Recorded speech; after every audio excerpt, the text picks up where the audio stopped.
salam sehat untuk kita semua. Perkenalkan, nama saya Juliana Khalidu dengan nomor induk mahasiswa 2214202023. Saya mahasiswa dari Universitas Pembangunan Indonesia Manado, Fakultas Keperawatan, kelas B1 Ekstensi semester 5. Di sini saya akan menjelaskan tentang keperawatan kritis. Adapun tujuan dari pemaparan materi ini adalah untuk memenuhi ujian akhir semester dari keperawatan kelautan dengan dosen pengampu Nurse Ariska Sarjana Keperawatan Magister Keperawatan. Untuk itu, selamat menyaksikan. Pengertian keperawatan kritis. Keperawatan kritis merupakan salah satu spesialisasi di bidang keperawatan yang secara khusus menangani respon manusia terhadap masalah yang dapat mengancam kehidupan. Secara keilmuan, keperawatan kritis terfokus pada penyakit yang kritis atau pasien yang tidak stabil. Perawat kritis adalah perawat profesional yang resmi yang bertanggung jawab untuk memastikan pasien dengan sakit kritis dan keluarga pasien mendapat kepedulian optimal. Peran perawat keperawatan kritis. Yang pertama, pemberi asuhan keperawatan. Yang kedua, pembuat keputusan. Yang ketiga, manajer kritis. Yang keempat, pelindung dan advokat pasien. Yang kelima, rehabilitator. Yang keenam, pemberi keyakinan. Yang ketujuh, edukator. Yang kedelapan, kolaborator. Yang kesembilan, konsultan. Dan yang ke-10, pembaharu. Kanker serviks. Kanker serviks adalah kanker yang tumbuh pada sel-sel di leher rahim.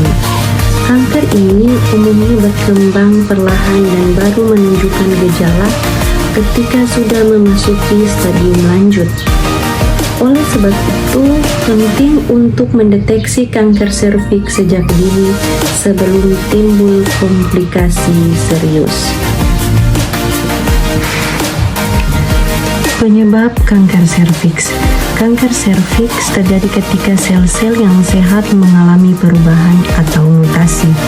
Mutasi ini menyebabkan sel-sel tersebut tumbuh dan normal dan tidak terkendali sehingga membentuk sel kanker.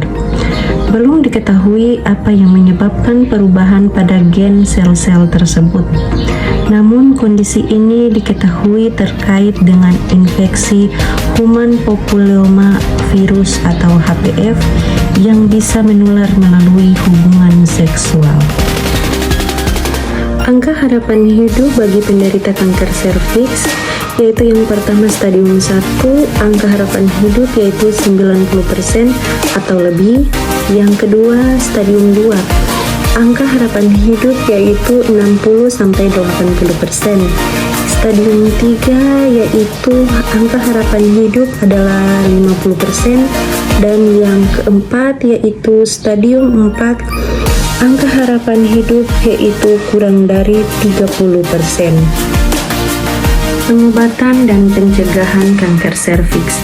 Pengobatan kanker serviks tergantung pada stadium kanker yang dialami pasien dan kondisi kesehatannya. Tindakan yang dilakukan dokter yaitu tindakan kemoterapi dan tindakan radioterapi. Peluang penderita kanker serviks untuk sembuh akan lebih besar jika kondisi ini terdeteksi sejak dini. Oleh sebab itu, setiap wanita disarankan untuk menjalani screening kanker serviks secara berkala sejak usia 21 tahun atau sejak menikah. Selain itu, pencegahan infeksi HPV yang dapat memicu kanker ini juga dapat dilakukan dengan menjalani vaksinasi kanker serviks sejak berusia 10 tahun. Selamat datang di Universitas Pembangunan Indonesia Manado. yang terletak dekat dengan kawasan bisnis Bahu Mall Manado. Tempatnya di Kelurahan Bahu, Lingkungan 3 Manado, sangat strategis di pusat kota Manado. Dibangun di atas lahan seluas 2,5 hektar, Universitas Pembangunan Indonesia Manado berdiri megah dengan ruangan 7 lantai, terdiri dari ruangan kelas, ruangan kantor, perpustakaan, laboratorium komputer, laboratorium keperawatan, pengadilan semu, dan laboratorium bahasa, kantin, serta rooftop di lantai atas.